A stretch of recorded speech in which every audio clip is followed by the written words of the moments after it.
aflahal mu'minun.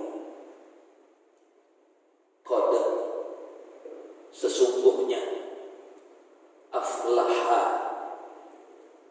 beruntunglah.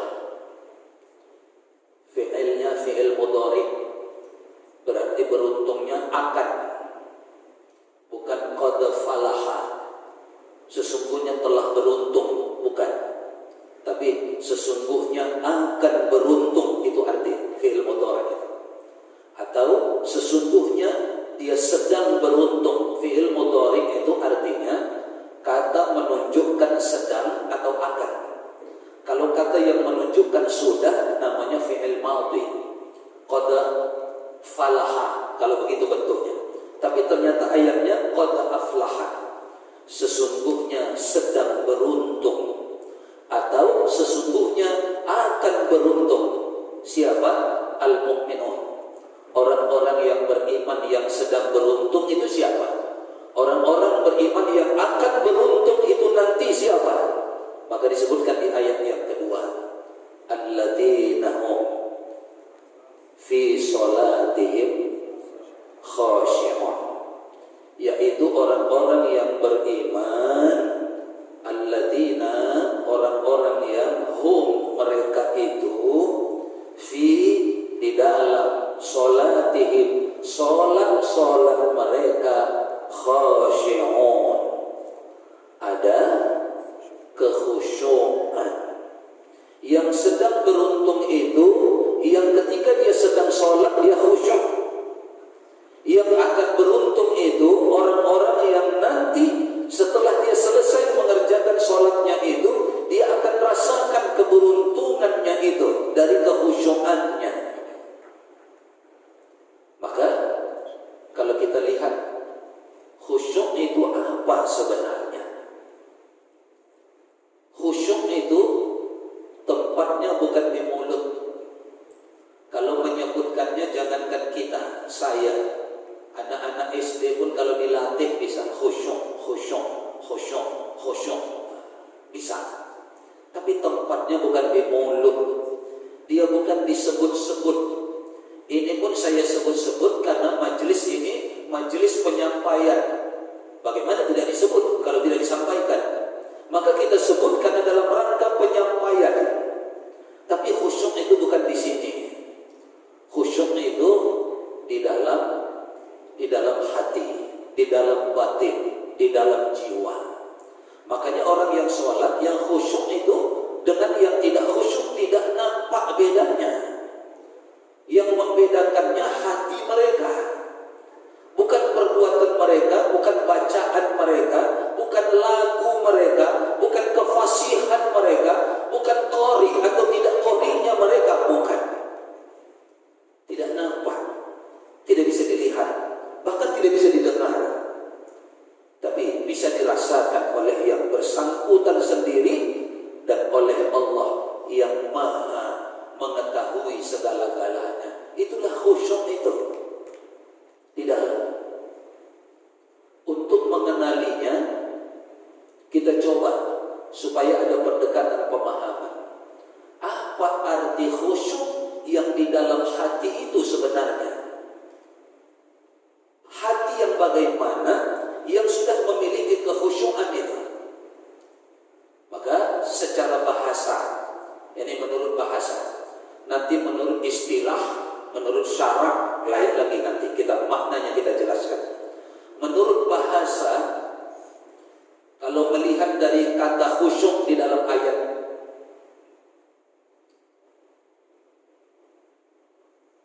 wujuhun yawma idin,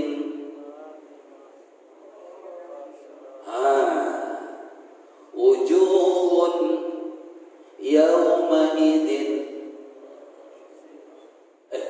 gak dinyambung nih, gak hafal takutnya nih.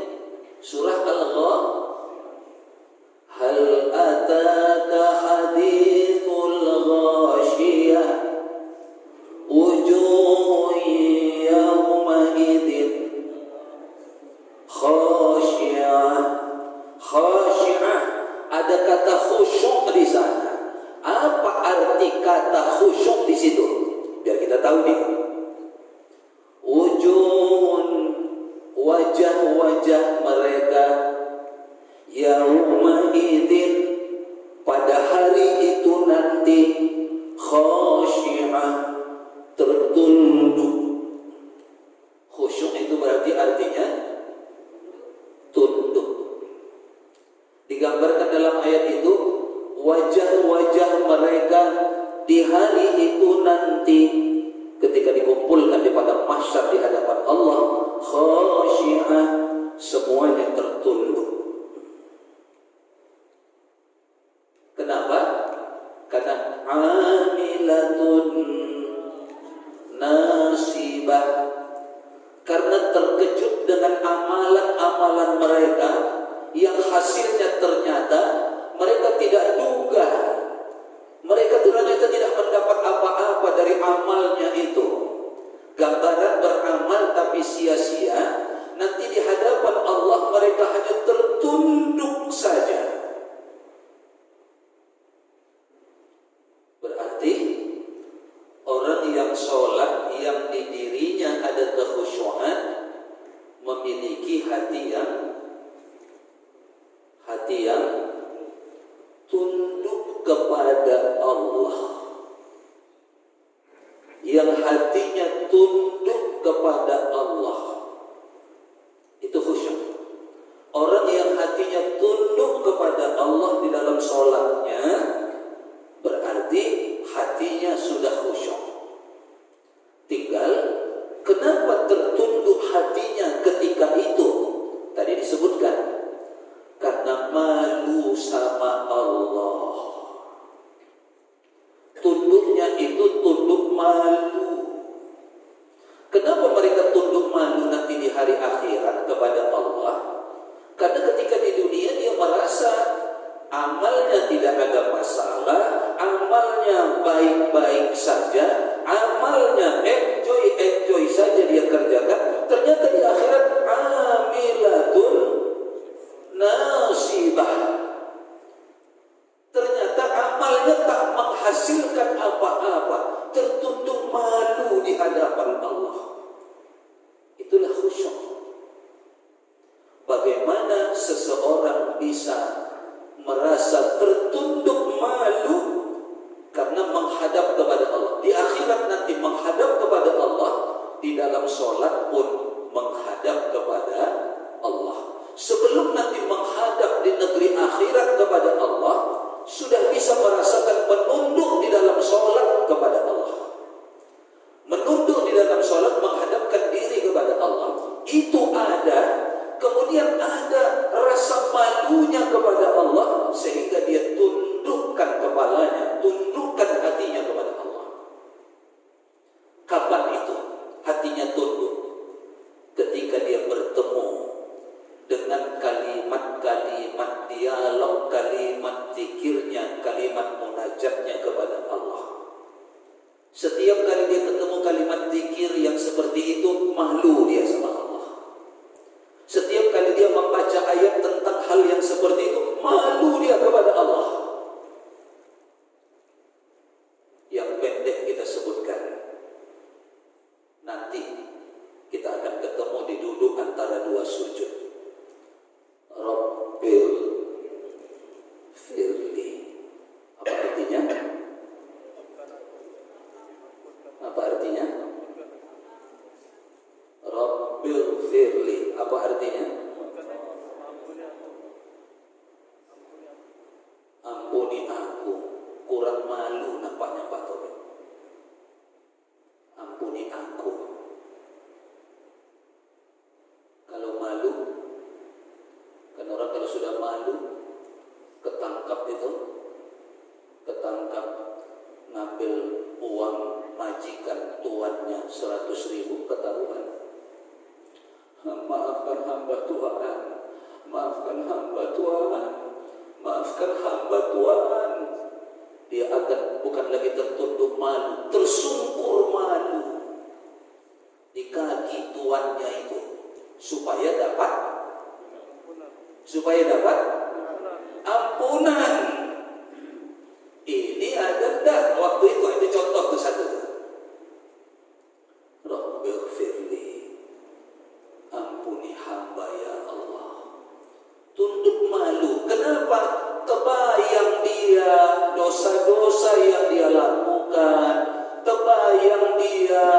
semua kesalahan-kesalahan yang dia kerjakan, tapi dia kepingin dapat ampunan dari Allah. Datang juga dia ke masjid, sholat juga dia, malu tapi kepada Allah. Masih syukur dia masih datang walaupun malu. Banyak dosa tapi tidak datang kepada Allah, tidak minta maaf kepada Allah, tak tahu malu. Itu satu arti khusyuk. Kita akan ketemu dengan itu, kondisi hati yang seperti itu nanti ketika itu salah satu di antaranya. Walaupun pada kalimat-kalimat zikir sebelumnya bisa jadi sudah banyak yang kita lewati yang seperti itu. Maka Bapak dan Ibu ulang-ulang kembali di mana itu. Hamba hadapkan diri hamba ke hadapan-Mu ya Allah. Wajjahtu wajhiya lilladzi fataras samawati wal ardh. Menghadap kepada Allah dengan menundukkan wajah, menundukkan kepala. Kenapa? Malu sama Allah. Banyak dosa, banyak salah. Akhirnya apa? Dia lunak hatinya, rendah batinnya. Maka berbeda kalau ada orang sholat tapi lagak, sholat tapi sombong, sholat tapi takabur, sholat tapi angkuh luar biasa. Maka berbeda yang dia kerjakan dengan kondisi hatinya ketika itu. Itu maka pentingnya kemarin kita tadabbur satu-satu. Kenapa? Supaya tahu kita kapan ini hati ini tertuntut kepada Allah. Waktu di mana ini? Waktu saat zikirnya apa? Ketika membaca apa? Ketika mengucapkan apa ini? Harus ada hati yang seperti itu, yang merasa tertunduk malu kepada Allah, kepada Allah. Dalam zikirnya ada, dalam kalimat-kalimat iftitahnya ada yang seperti itu. Atau kalau kita bertemu dengan ayat Al-Quran, tsumma latus'alunna yawma idzin 'anil na'im. Hafal semua. Tapi apa yang kita ucapkan ketika itu sehingga nanti menggambarkan hati kita yang dicocokkan dengan kata khusyuk itu apa dia di situ. Tsumma, kemudian latus'alunna, la sungguh, tus'alunna, mereka semua akan ditanya. Tsumma latus'alunna, kemudian mereka semua akan ditanya. Sambungannya, yauma idzin, pada hari itu, maksudnya di hari kiamat nanti semua akan ditanya kepada mereka. Kemudian anin na'im, an dari semua, na'im nikmat yang diberikan oleh Allah. Nanti di hari itu semua nikmat yang sudah diberikan oleh Allah akan ditanya oleh Allah. Latus'alunna, akan diminta laporan pertanggungjawabannya oleh Allah. Kita pun sadar, Masya Allah, rumah yang kupunya itu nanti ditanya, kendaraan yang kumiliki itu nanti ditanya, istriku itu nanti ditanya, bagaimana tanggung jawabku kepadanya. Satu saja sudah susah aku ngurusnya, konon pula mau dua, mau tiga pula lagi. Diminta pertanggungjawabannya. Dia menjadi tanggung jawabanmu. Mana pertanggungjawabanmu? Semua nikmat yang diberikan oleh Allah kepada kita nanti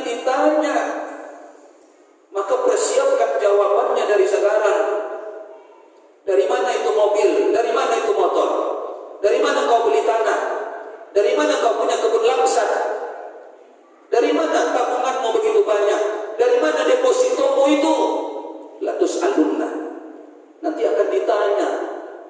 Siap-siap dari sekarang pertanggungjawabkan itu. Ditanya, kenapa alis matamu kau cabut? Kenapa kau pakai bulu mata palsu? Ditanya. Kenapa kau operasi plastik? Ditanya. Kenapa kau ganti kelamin? Laki-laki jadi perempuan, perempuan jadi laki-laki. Ditanya semua itu nanti. Tidak ada yang tidak. Maka siapkan dari sekarang. Dari sekarang siapkan bapak dan ibu. Rumahmu dekat masjid, dengar suara pengajian. Kenapa kau tidak datang? Ditanya nanti itu bapak dan ibu. Maka lebih bagus pindah jauh dari masjid. Kalau ditanya kenapa kau tak ke masjid? Jauh ya Allah. Kan bisa juga didatangkan kendaraan hamba tak ada ya Allah. Hah? Lebih bagus tak punya kendaraan. Begitu ada ditanya. Begitu dekat dengan masjid ditanya bapak dan thumma latus alumna yauma idzin anin na'im. Ingat itu kalau imam kita baca ayat itu, alhaakumut takatsur, ujungnya thumma latus alumna yauma idzin anin na'im. Saya suka baca ayat ini karena di situ saya akan diingatkan selalu. Diingatkan selalu.